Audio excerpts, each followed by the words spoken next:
اعوذ باللہ من الشیطان اللعین الرجیم بسم اللہ الرحمن الرحیم رب اشرح لی صدری ویسر لی امری واحلل عقدۃ من لسانی یفقہوا قولی ان اللہ وملائکتہ یصلون علی النبی یا ایہا الذین آمنوا صلوا علیہ وسلموا تسلیما۔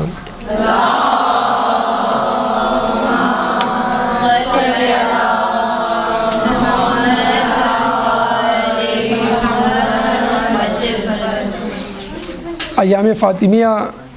کا آغاز ہو چکا ہے اور یہ ایام 13 جمادی الاول سے 3 جمادی الثانی تک جاری و ساری ہوتے ہیں، اور ان ایام میں جو 3 ہفتے یا کم و بیش 21 دن پر مشتمل ہیں، ہم بی بی کی ذات مقدسہ پر گفتگو کرتے ہیں۔ بظاہر یہ 3 ہفتے کا دورانیہ یا 21 دن زیادہ لگتا ہے، لیکن دیکھا جائے 14 معصومین میں جہاں 13 مرد حضرات ہیں، وہاں ایک خاتون معصومہ ہونے کے ناطے بی بی کا حق اس سے بھی زیادہ بنتا ہے۔ اور دیکھا جائے بی بی کی ذات مقدسہ کو ذہن میں رکھتے ہوئے تو 21 دن کیا پوری زندگی ناکافی ہے بی بی کے مسائل، بی بی کے مصائب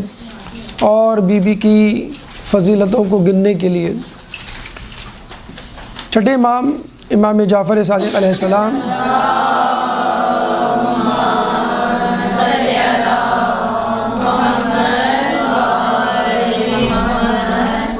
فرماتے ہیں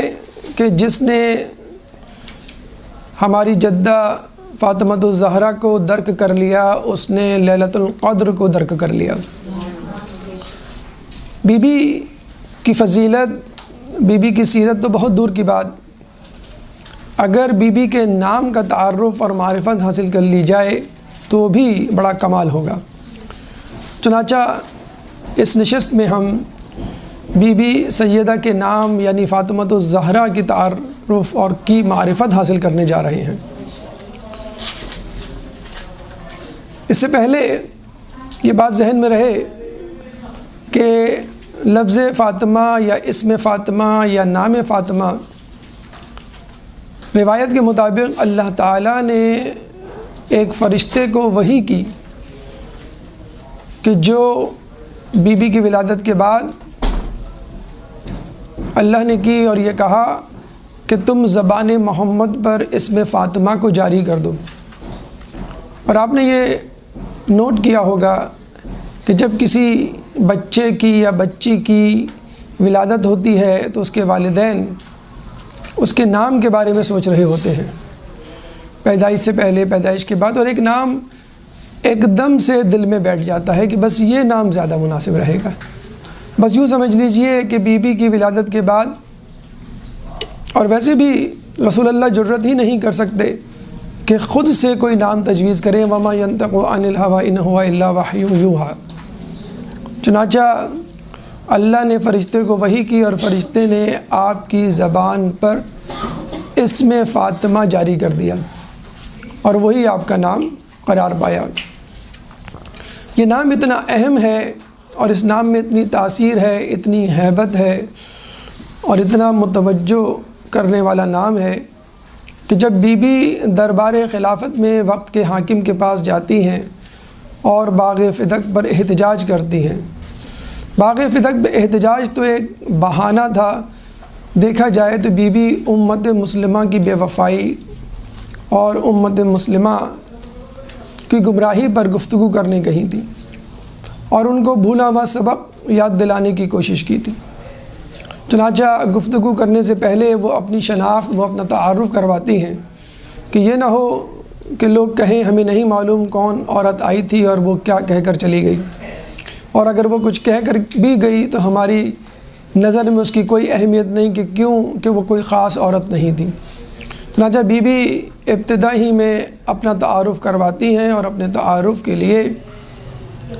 اسم فاطمہ تجویز کرتی ہیں۔ بی بی خطبے کے آغاز میں فرماتی ہیں ایھا الناس اعلموا فاطمہ و ابی محمد ایھا الناس اعلموا انی فاطمہ، اے لوگوں آگاہ ہو جاؤ کہ میں بے شک فاطمہ ہوں۔ اور یہ وہ نام ہے جس کی جلالت، جس کے جمال اور جس کی گہرائی اور گہرائی کا اندازہ وہ خود رسول اللہ کی زبانی سن چکے ہیں۔ اور پھر اپنے والد کا تعارف کہ دیکھو میری نسبت جس خاندان سے ہے اس خاندان کا سربراہ تمہارا نبی ہے، کہ جس کی وجہ سے تمہیں اس دنیا میں کوئی قدر و منزلت حاصل ہوئی۔ لیکن افسوس کے ساتھ کہنا پڑتا ہے کہ لوگوں نے بی بی فاطمہ اور ان کے نام کی کوئی قدر نہ کی اور ان کو نہیں پہچانا، اگر پہچانا بھی تو اپنی دنیاوی ہوس کا شکار ہو کے ان کی پاسداری نہ کی، ان کے حقوق کو نہ پہچانا، اپنے فرائض کی انجام دہی نہ کی۔ چنانچہ وہ مظالم میں اتنے آگے بڑھ گئے کہ فاطمہ نام کی عورت، علی حسن و حسین نام کا مرد ان کو آنکھوں میں کھٹکتا تھا۔ چنانچہ آئمہ کی ہمیشہ سے یہ تاکید رہی کہ اپنے بچوں کے نام اہل بیت کے ناموں پر رکھو، بچیوں کے نام فاطمہ و زینب پہ رکھو اور مردوں کے نام محمد، علی، حسن و حسین پہ رکھو۔ اور اس میں فاطمہ کی تو خاص طور پہ تاکید کی گئی۔ کہتے ہیں کہ ایک شخص سے چھٹے امام نے کہا کہ اگر تمہارے ہاں بچی ہوئی تو اس کا تم کیا نام رکھو گے؟ تو اس شخص نے کہا کہ میں اس کا نام فاطمہ رکھوں گا۔ آپ نے کہا کیا تم اس کا نام فاطمہ رکھو گے؟ یعنی بڑے حیران ہوئے اور بہت خوش ہوئے۔ حیرانگی اور خوشی کی ملی جلی کیفیت میں آپ نے اس سے پوچھا دوبارہ کیا تم واقعی اس کا نام فاطمہ رکھو گے؟ تو اس نے کہا ہاں میں اس کا نام فاطمہ رکھوں گا۔ پھر امام نے برجستہ کہا کہ دیکھو اگر تم اس کا نام فاطمہ رکھنا تو اس کو گالیاں مت دینا، اس کو تماچا نہ مارنا اور اس کا احترام کرنا۔ اور ایک اور جگہ اس سے ملتی جلتی ہدایت اور نصیحت، امام کے پاس ایک صحابی آتا ہے اور وہ کہتا ہے کہ امام میرے ہاں بچی کی ولادت ہوئی ہے۔ آپ نے پوچھا تم نے اس کا نام کیا رکھا؟ تو اس نے کہا کہ میں نے اس کا نام فاطمہ رکھا ہے۔ اور امام اتنے خوش ہوئے کہ 3 مرتبہ کہا آہ آہ آہ، کہ تم نے کیا نام رکھا، یعنی خوشی کا اظہار کرتے ہوئے پھر وہی نصیحت کہ دیکھو اس کو مارنا نہیں، اس کو گالیاں مت دینا، اس پہ لعنت ملامت نہیں کرنا۔ کسی حد تک یہ بات سمجھ میں آتی ہے کہ اس دور میں عرب کے معاشرے میں جو جہالت پھیلی ہوئی تھی اسلام سے پہلے، اس کا سایہ تھوڑا بہت تو تھا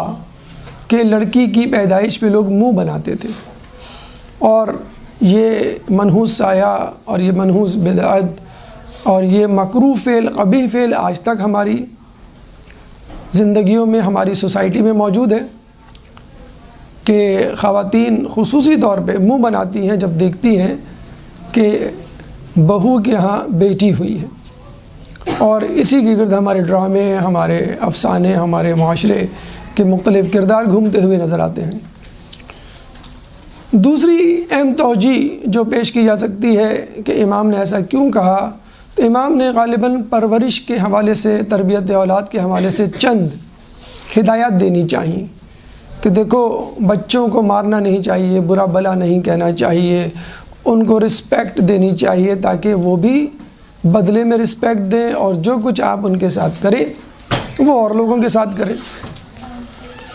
لیکن ہم یہ سمجھتے ہیں کہ امام کی نصیحت میں اور زیادہ گہرائی ہے۔ امام جب یہ کہتے ہیں کہ دیکھو اس کو تماچا نہ مارنا، تو گویا امام یہ کہنا چاہ رہے ہیں کہ دیکھو ہماری جدہ کا نام بھی فاطمہ تھا اور ان کو تماشا مارا گیا، ان کو تازیانہ مارا گیا، دیکھو تم اس کو گالیاں مت دینا۔ گویا امام کہنا چاہ رہے تھے ہماری جدہ کا بھی نام فاطمہ تھا اور ان کو جھٹلایا گیا، جھوٹا کہا گیا کہ جب انہوں نے فتح کے حوالے سے اپنی گواہی کو پیش کیا اور بطور گواہ ان کو جھٹلایا گیا۔ وہ فاطمہ کی جو تنہا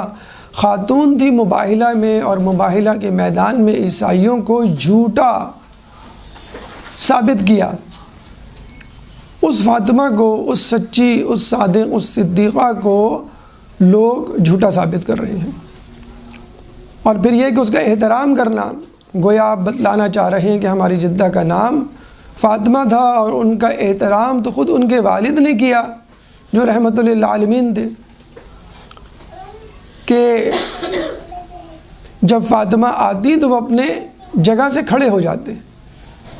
اسلام نے کسی کے احترام کے لیے کھڑے ہونے کو معیوب جانا ہے۔ اس زمانے میں بادشاہوں کے لیے، رؤوسان قریش یا رئیسوں کے لیے یا قبائلوں کے سردار کے لیے یا کسی امیر دولت مند کے لیے لوگ کھڑے ہو جایا کرتے تھے، تو اسلام نے اس کو برا جانا ہے۔ ہاں، یہ کھڑا ہونا تعظیم کے لیے فقط دو افراد کے لیے مخصوص کر دیا گیا، ایک تو والدین کے لیے اور ایک اساتذہ کے لیے۔ لیکن آپ یہ دیکھیں، یہاں پہ اولاد نہیں بلکہ والدین یا والد اپنی اولاد کے لیے کھڑا ہو رہا ہے۔ اور یہی وجہ ہے کہ بی بی سیدہ اپنے ایک لقب ام ابیہا کو صحیح ثابت کرتی ہوئی نظر آ رہی ہیں کہ دیکھو میرا باپ میرے لیے کھڑا ہو رہا ہے تو یقیناً میں ام ابیہا ہوں۔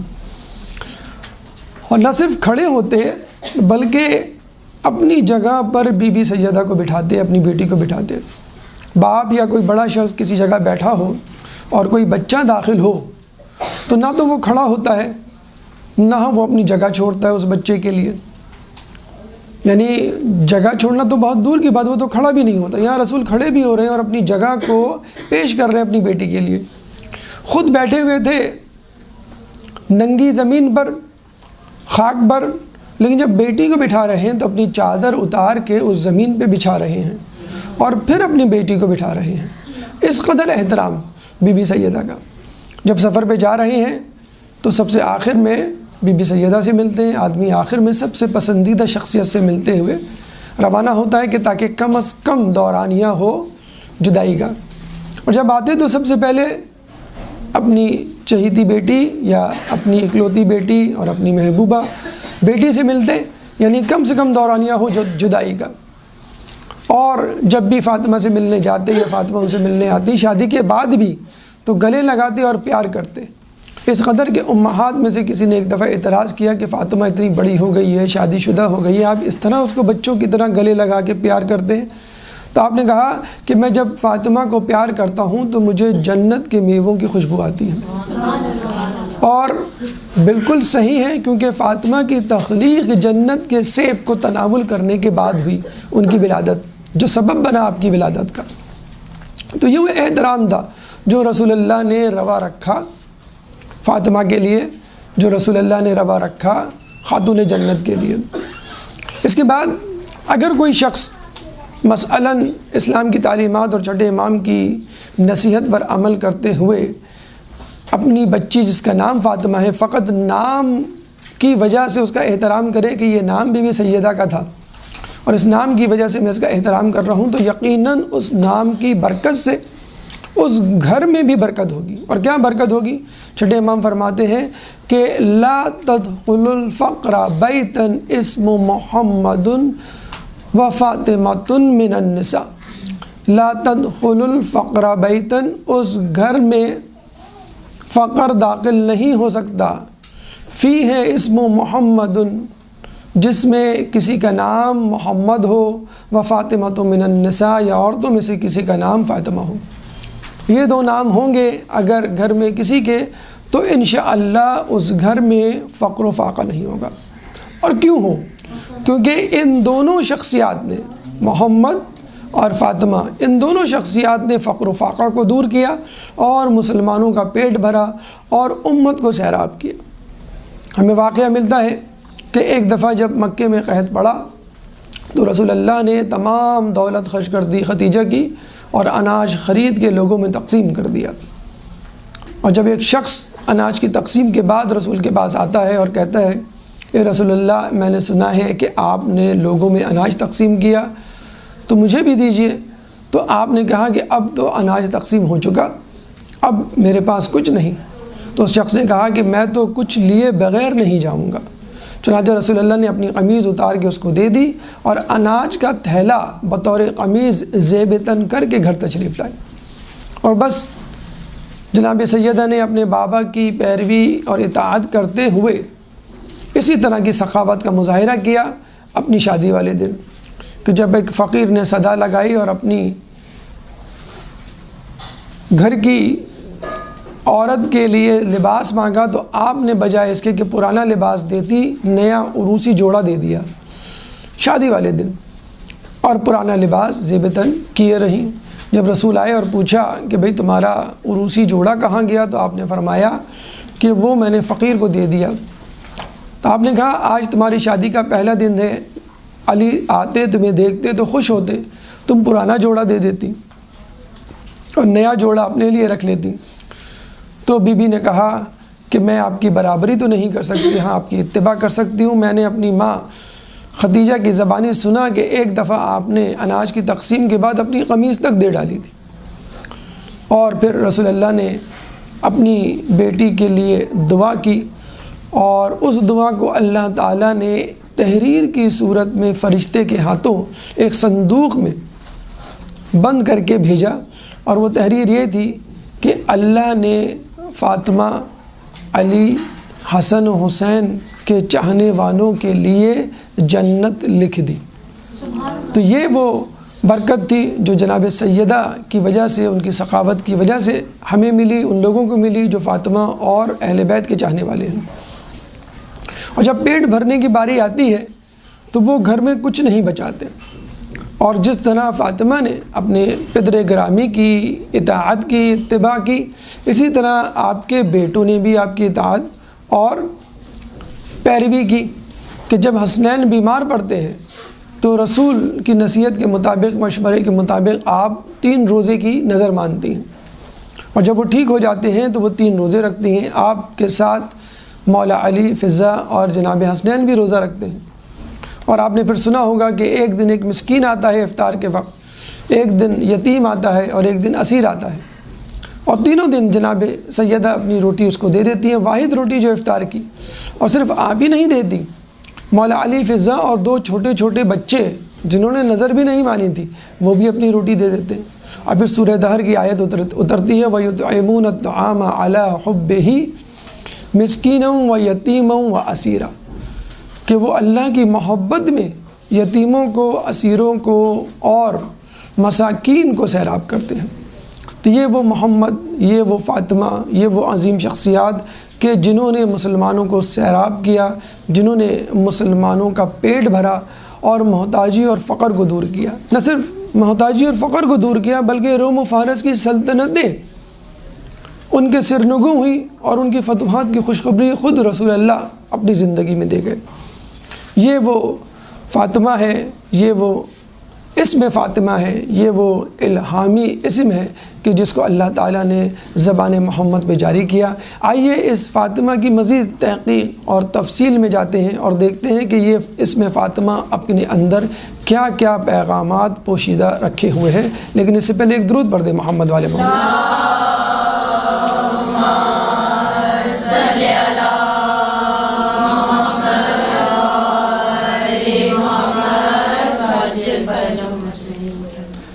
لفظ فاطمہ کا روٹ ورڈ یا حروف اصلی فاطمہ یعنی فاطمہ ہے، چھڑانا، دور رکھنا، اور عربوں میں یہ لفظ یعنی فاطمہ اس کے لیے بولا جاتا تھا، اس عورت کے لیے کہ جس نے اپنے بچے کا دودھ چھڑوا دیا ہو۔ لیکن جب اللہ کسی کا نام فاطمہ رکھے تو فقط یہ سطحی معنی اس کے ذہن میں نہیں ہوتے، بلکہ ایک دقیق، ایک وسیع اور مہم معنی اپنے لیے فاطمہ پوشیدہ رکھے ہوئے ہوتا ہے۔ تو ہم دیکھتے ہیں مختلف روایات میں اس چھڑانے، دور رکھنے کے حوالے سے مختلف توجیحات پیش ہوئی ہیں۔ ایک روایت کے مطابق فاطمہ اس کو کہتے ہیں کہ جس کو اللہ تعالیٰ نے جہنم کی آگ سے دور کر دیا، بلکہ اس کے چاہنے والوں کو بھی جہنم کی آگ سے دور کر دیا۔ کہتے ہیں کہ جب جناب سیدہ کو جنت میں جانے کا کہا جائے گا تو وہ رک جائیں گی، تو خدا ان سے پوچھے گا کہ آپ کے رکنے کا سبب کیا ہے، تو وہ کہیں گی یا رب احببت ان یعرف قدری فی مثل هذا یوم، کہ اے اللہ میں چاہتی ہوں کہ میری قدر و منزلت اس طرح ہو کہ جس طرح یہ دن واضح اور روشن، یعنی جس طرح یہ دن اور واضح اور روشن اور حقیقت ہماری طرح ہے، اس طرح میری قدر و منزلت بھی واضح کر۔ پھر اللہ تعالیٰ جناب سیدہ کو کہے گا کہ آپ جنت کے دروازے پہ کھڑی ہو جائیں اور اپنے چاہنے والوں کو چن چن کر جنت میں داخل کریں۔ چنانچہ آپ ایسا ہی کریں گی اور اپنے چاہنے والوں کو چن چن کے جنت میں داخل کریں گی۔ یہی نہیں، کہا یہ جاتا ہے کہ بی بی کے چاہنے والوں کے چہروں کی پیشانی پہ لکھ دیا جائے گا مومن، اور بی بی کے دشمنوں کے چہروں کی پیشانی پہ لکھ دیا جائے گا کافر۔ یعنی بی بی کی محبت اور دشمنی کفر و ایمان کا مسئلہ بن جائے گی۔ اب جو مومن ہوگا، یعنی جس کی پیشانی پہ مومن لکھا ہوگا، اس کو جنت میں ڈال دیا جائے گا، اور جس کی پیشانی پہ کافر لکھا ہوگا وہ دوزخ میں ڈال دیا جائے گا۔ کہتے ہیں کہ ایک مومن کثرت گناہ کی وجہ سے جہنم میں ڈالنے کے لیے لے جایا جا رہا ہوگا۔ عین جہنم کے کنارے جناب سیدہ اس فرشتے کو روک لیں گی اور خدا کی طرف شکوہ کر کے کہیں گی، اے خدا تو نے تو کہا تھا کہ میرے چاہنے والوں کو جہنم میں نہیں ڈالے گا۔ تو خدا کہے گا میں تو اس لیے اس کو جہنم میں ڈالنے کے لیے لے جا رہا تھا کہ تم اس کے لیے آڑ بنو اور اس کے لیے شفاعت کرو، اور تمام اہل محشر یہ دیکھ لیں کہ میں تمہاری شفاعت کو قبول کرتا ہوں۔ چنانچہ پھر اللہ حکم دے گا اور اس شخص کو دوبارہ جنت میں ڈال دیا جائے گا۔ لیکن یہاں پہ ایک بات جس کی وضاحت اشد ضروری ہے کہ لوگ یہ سمجھتے ہیں کہ بھئی اب تو شفاعت کا ذمہ بی بی نے لے لیا، اب ہم جتنے چاہیں گناہ کریں، کوئی ہمیں روکنے والا نہیں۔ تو جب آپ گناہ کرنے پہ تلے ہوئے ہیں، جہنم میں جانے کے لیے بضد ہیں، تو پھر آپ کو جنت کی ہوا کھانی ہی چاہیے۔ چنانچہ پانچویں امام محمد باقر علیہ السلام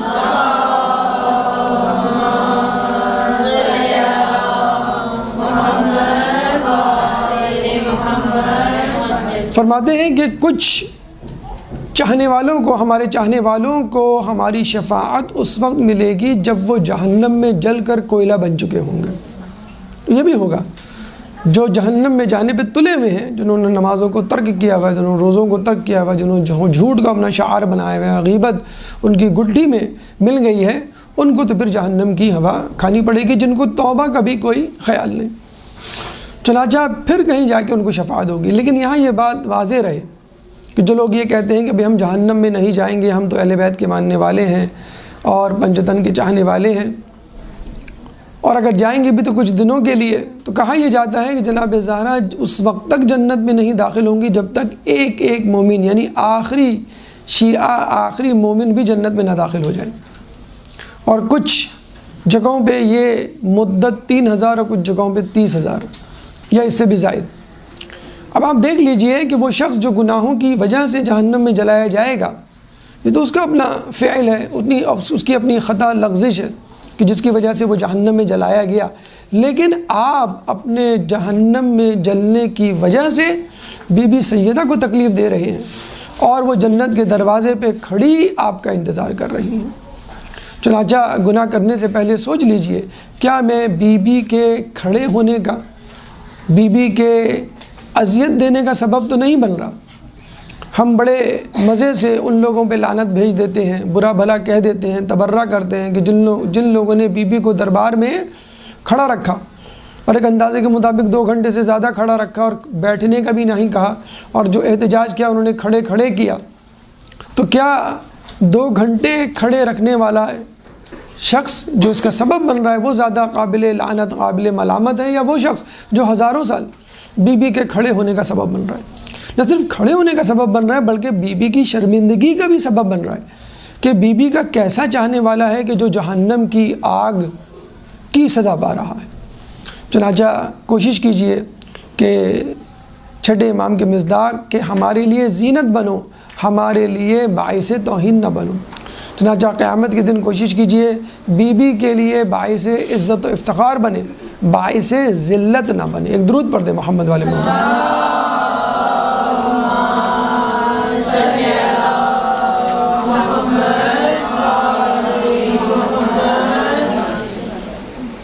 چھڑانے والی یا دور رکھنے والی یا جس کو دور رکھا گیا ہو، ایک روایت میں ملتا ہے کہ جناب سیدہ کو ہر قسم کی نجاست، برائی اور شر سے دور رکھا گیا ہے، اس لیے آپ کا نام فاطمہ، اور اس کی گواہی خود قرآن دیتا ہوا نظر آتا ہے۔ سورہ احزاب آیت نمبر 33 میں اللہ فرماتا ہے انما یرید اللہ لیذھب عنکم الرجس اہل البیت ویطہرکم تطہیرا۔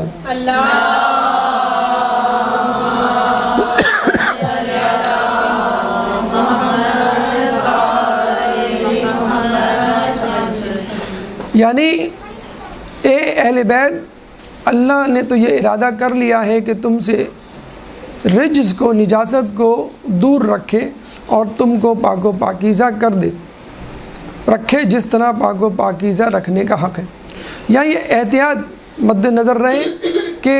رجس کو، نجاست کو دور رکھے، نہ کہ دور کر دے۔ اگر ہم دور کر دے کا ترجمہ کریں تو اس کا مطلب یہ ہوا کہ بی بی نعوذ باللہ نجس تھی، گناہ آلود تھی، گناہ گار تھیں، اور پھر ان سے نجاست کو دور کیا گیا۔ جی نہیں، بی بی پیدائشی، ان کی تخلیق جب سے ہوئی اس وقت تک، ان کی شہادت تک، اور انشاءاللہ قیامت اور اس کے بعد تک ہمیشہ ہمیشہ کے لیے نجاست سے دور رہی ہیں، اور اللہ چاہتا ہے کہ اسی طرح دور رہیں۔ چنانچہ اہل بیت، ائمہ، 14 معصومین ہمیشہ سے شر، برائی اور نجاست سے دور رہیں، اور اللہ تعالیٰ نے ان کی حفاظت کا ذمہ لیا ہے۔ اس کے بعد ایک اور توجیہ جو فاطمہ کے نام سے کی جاتی ہے کہ وہ عورت کہ جس کو ہر قسم کی جہالت سے دور کر دیا گیا ہو۔ یقیناً سلونی کے منبر کی دعوے دار کی زوجہ کا علم خود کسی عورت سے کم نہیں ہوگا۔ سلونی قبل ان تفقدونی کا دعوے دار جب گھر میں بیٹھا اپنی زوجہ کو کچھ بتلانا چاہ رہا تھا اور آئندہ کے آنے والے حالات کے بارے میں لب کشائی کرنے والا تھا، تو بی بی نے کہا کہ اگر آپ کہیں تو میں آپ کو بتاؤں۔ وہ بڑے حیران ہوئے مولا کہ میں ایک بات غیب کی، آئندہ آنے والے حالات کی بتانا چاہ رہا ہوں، اور اس سے پہلے میری زوجہ فاطمہ کہہ رہی ہے میں آپ کو بتلاؤں۔ تو علی نے کہا آپ بتلائیے، اور جب انہوں نے بتلانا شروع کیا تو علی کی حیرت کی انتہا نہ رہی، اور یہ بات جب آپ نے رسول اللہ کو بتائی تو رسول اللہ بھی مسکرائے، اور بعد میں پتہ چلا کہ جناب سیدہ کو یہ معلومات ایک فرشتے کے ذریعے ہوئی، اور روایت میں یہ بھی آتا ہے کہ جب رسول اللہ کی شہادت ہو گئی تو ایک فرشتہ آپ کی دلجوئی کے لیے، آپ کی تسلی کے لیے، آپ کی غمخواری کے لیے اور آپ کا دکھ درد سمیٹنے کے لیے آپ کے پاس آتا اور آپ کو آئندہ ہونے والے حالات کی خبر دیتا۔ اور جب آپ نے یہ بات مولا کو بتائی تو مولا علی نے کہا کہ اب یہ فرشتہ آئے تو مجھے بتلا دینا۔ جب وہ فرشتہ آیا اور جناب سیدہ نے آپ کو بتلایا تو مولا علی جو ہے قلم و کرتاس لے کے بیٹھ گئے، وہ تمام باتیں لکھنے لگے، اور ان 75 یا 95 دنوں میں ایک ضخیم کتاب تیار ہو گئی جس کو ہم مصحف فاطمہ کہتے ہیں۔ مصحف فاطمہ کے بارے میں کہا جاتا ہے کہ قیامت تک کے حالات، ہر شخص کی زندگی اور ہر جگہ ہونے والے واقعے کا مفصل بیان اس کتاب میں موجود ہے۔ اور یہ کتاب یعنی مصحف فاطمہ کتاب جفر سے الگ ہے۔ کتاب جفر میں مسائل کے حل یعنی دیت کے مسائل، میراث کی اور دیگر مسائل ہیں، جبکہ مصحف فاطمہ میں آئندہ آنے والے حالات کا تذکرہ موجود ہے۔ اس کے بعد 5واں معنی یا 5ویں توجیہ جو فاطمہ کی جاتی ہے وہ اس طرح کہ خود مولا نے ایک دفعہ کسی سے کہا کہ تمہیں معلوم ہے کہ لفظ فاطمہ کے کیا معنی ہیں؟ تو اس نے مختلف معنی بتائے، تو مولا نے کہا کہ اس کے ایک معنی یہ بھی ہیں کہ فاطمہ کو میراث کے جھگڑوں سے دور رکھا گیا، اس لیے ان کا نام فاطمہ ہے، کیونکہ رسول اللہ نے مختلف قبائل کی عورتوں سے شادی کی تھی، چنانچہ اس کا امکان تھا کہ میراث کے حوالے سے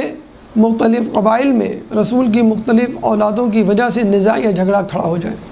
چنانچہ رسول اللہ کو اللہ تعالیٰ نے فقط ایک اولاد دی یعنی فاطمہ الزہرا، چنانچہ میراث کے جھگڑوں کو اللہ نے ہمیشہ ہمیشہ کے لیے ختم کر دیا۔ یہ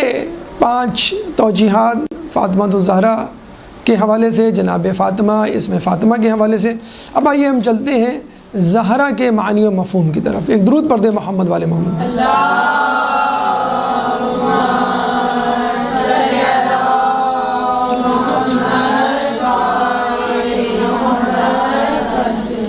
پہلا مفہوم ایک روایت کے مطابق حضرت محمد مصطفیٰ صلی اللہ علیہ وآلہ وسلم میں درود پڑھ اللہم صلی علی محمد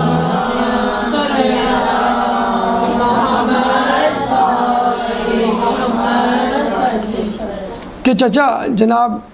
حضرت عباس بن عبد المطلب آپ کے پاس آئے اور کہنے لگے کہ ہم اور آپ ایک ہی قبیلے سے تعلق رکھتے ہیں، اور جب ہم ایک ہی قبیلے سے تعلق رکھتے ہیں تو علی ہم میں سب سے افضل کیوں؟ تو رسول اللہ نے ایک طویل حدیث میں تخلیق پنجتن کا تذکرہ کیا کہ جس میں علی کی فضیلت بھی آ گئی اور جناب سیدہ کی، اور پھر وہ قائل ہو گئے۔ رسول نے فرمایا کہ جب کائنات نہیں وجود میں آئی تھی، جب جنت بھی نہیں تھی، دوزخ بھی نہیں تھی، نہ زمین و آسمان تھے، تو اللہ تعالیٰ نے ایک کلمہ جاری کیا اور اس کلمے سے نور وجود میں آیا۔ پھر اللہ تعالیٰ نے دوسرا کلمہ جاری کیا اور اس سے روح وجود میں آئی۔ پھر اللہ نے روح اور نور کو آپس میں ملا دیا اور اس سے میرا نور تخلیق کیا، یعنی رسول وجود میں آئے، اور رسول کے نور سے عرش کو تخلیق کیا، چنانچہ رسول عرش سے افضل۔ پھر اس کے بعد علی کے نور کو تخلیق کیا اور علی کے نور سے آسمانوں کو پیدا فرمایا، چنانچہ علی آسمانوں سے افضل۔ اس کے بعد حسن کے نور کو پیدا کیا اور حسن کے نور سے آفتاب کو تخلیق کیا، چنانچہ امام حسن سورج سے، آفتاب سے افضل۔ اس کے بعد حسین کو تخلیق کیا اور حسین کے نور سے قمر یعنی چاند کو تخلیق کیا، چنانچہ حسین چاند سے افضل۔ پھر کہتے ہیں کہ اللہ تعالیٰ نے کائنات میں ایک ظلمت، ایک اندھیرا طاری کر دیا اور اتنی زیادہ تاریکی پیدا ہو گئی کہ فرشتے گھبرا گئے، اور انہوں نے اللہ تعالیٰ سے کہا کہ اے خدا تو اس کائنات میں روشنی کر تاکہ ہم اس ہیبت سے نجات پائیں، اس خوف سے نجات پائیں جو ہمارے دلوں میں پیدا ہو گیا ہے۔ چنانچہ اللہ تعالیٰ نے نور فاطمہ کو پیدا کیا اور اس کی شمع کو جب جلایا گیا تو اس پوری کائنات میں روشنی ہوئی۔ چنانچہ رسول مولا علی حسن و حسین کے ہوتے ہوئے بھی تاریکی تھی، تو اللہ تعالیٰ نے اس تاریکی کو فاطمہ کے وجود سے ختم کیا۔ آپ یوں کہہ سکتے ہیں کہ جناب سیدہ کی معرفت کا نور جب کسی کے دل میں پیدا ہوتا ہے تو باقی چار نور بھی سمجھ میں آ جاتے ہیں، اور یہی وجہ ہے کہ اللہ تعالیٰ نے جناب سیدہ کے تعارف کو وسیلہ بنایا بقیہ پنجتن کے تعارف کا، کہ جب فرشتوں نے پوچھا کہ اس چادر کے نیچے کون ہے، تو اللہ نے کہا ہم فاطمہ و ابوہا و بالوہا و بنوہا، وہ فاطمہ ہے، اللہم صلی علی محمد،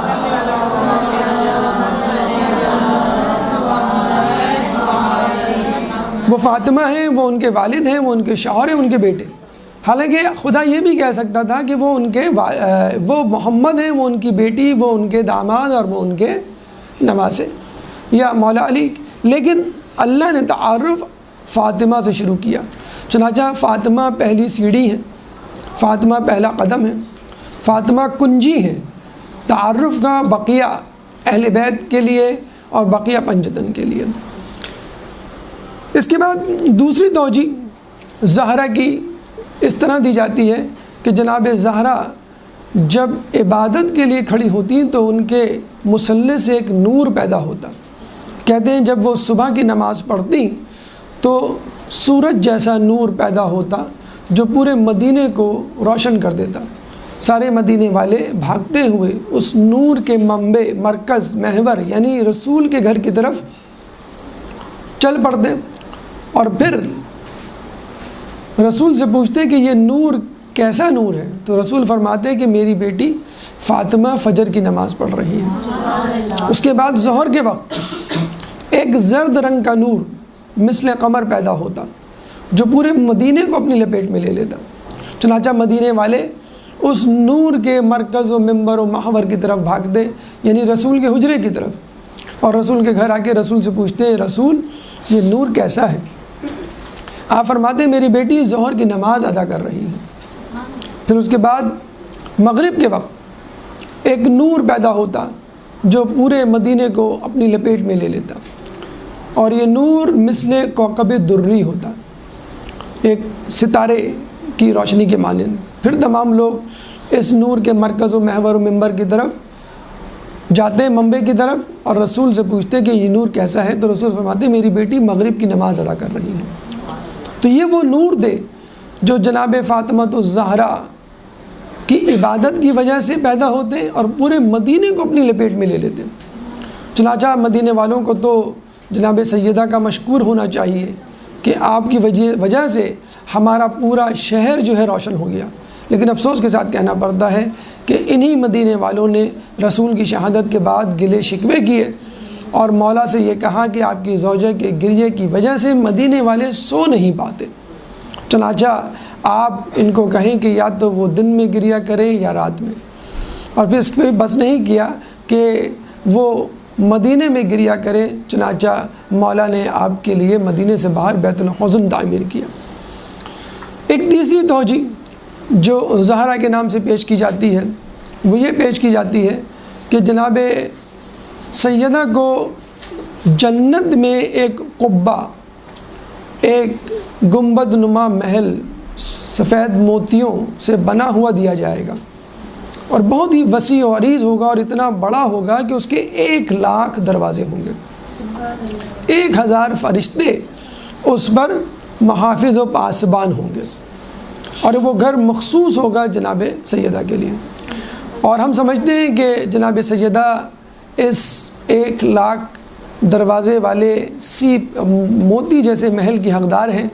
کہ یہ وہ بی بی مظلومہ ہیں کہ جن کے گھر کے دروازے کو جلایا گیا، یہ وہ مظلومہ ہیں کہ جنہوں نے اپنے گھر کے دروازے پہ لٹکا ہوا نیا پردہ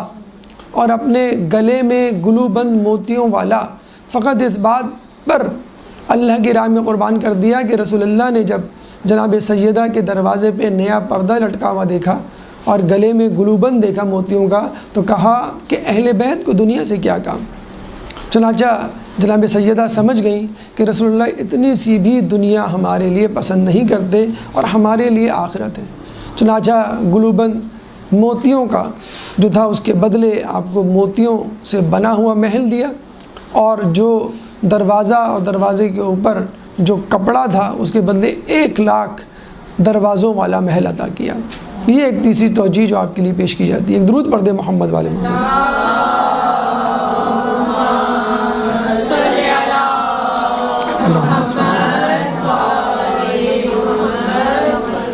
ایک اور توجہ جو زہرا کے لیے پیش کی جاتی ہے، اچھا زہرا ستاروں میں وہ واحد ستارہ ہے کہ جو سب سے زیادہ چمکتا ہے، اور یہ وہی زہرا نامی ستارہ ہے کہ جس کو دیکھ کے لوگ قبلے کا تعین کرتے ہیں، سمت کا تعین کرتے ہیں اور اپنے راستے کا تعین کرتے ہیں۔ کہا جاتا ہے کہ جب لوگ جنت میں چلے جائیں گے اور اس کی نعمتوں سے لطف اندوز ہوں گے تو یکایک ایک روشنی نمودار ہوگی کہ جیسے سورج طلوع ہو رہا ہو، چنانچہ لوگ بھاگے ہوئے جائیں گے فرشتوں سے اور خدا سے، کہیں گے اللہ تعالیٰ تو قرآن میں فرماتا ہے لا یرون فیہا شمسا ولا زمہریرا، کہ تم وہاں پر نہ تو سورج دیکھو گے اور نہ ہی سردی، یعنی نہ تو سورج کی گرمی پاؤ گے جنت میں نہ ہی سردی۔ جنت میں جو موسم ہوگا وہ فجر سے لے کر طلوع آفتاب کے درمیان جو موسم ہوتا ہے وہ والا، یعنی نہ سورج ہوتا ہے اور نہ اس میں سردی ہوتی ہے۔ تو اللہ تعالیٰ کہے گا کہ یہ روشنی سورج کی روشنی نہیں بلکہ جناب سیدہ اور مولا علی مزاحن کسی بات پہ مسکرائے ہیں اور ان کے دانتوں سے نکلنے والی روشنی نے پوری جنت کو منور کر دیا۔ یہ وہ روشنی ہے جس کی وجہ سے پوری جنت منور ہو گئی ہے، اور یقیناً ہم سمجھتے ہیں کہ جناب سیدہ کو اور جناب امیر المومنین اور مولا کائنات کو ہنسنے کا اور خوش ہونے کا جنت میں حق ہے، اور وہ اس طرح کہ یہ وہ لوگ تھے جن کو رلایا گیا، یہ وہ لوگ ہیں جن کے بیٹوں کو، جن کی نسلوں کو رلایا گیا، جن کے اہل بیت پر ظلم و ستم کیا گیا۔ بی بی رسول کے بعد مصائب کا تذکرہ کرتے ہوئے کہتی ہیں کہ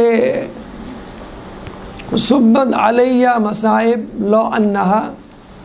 صبت علی الایام سرنا لیالیا، یعنی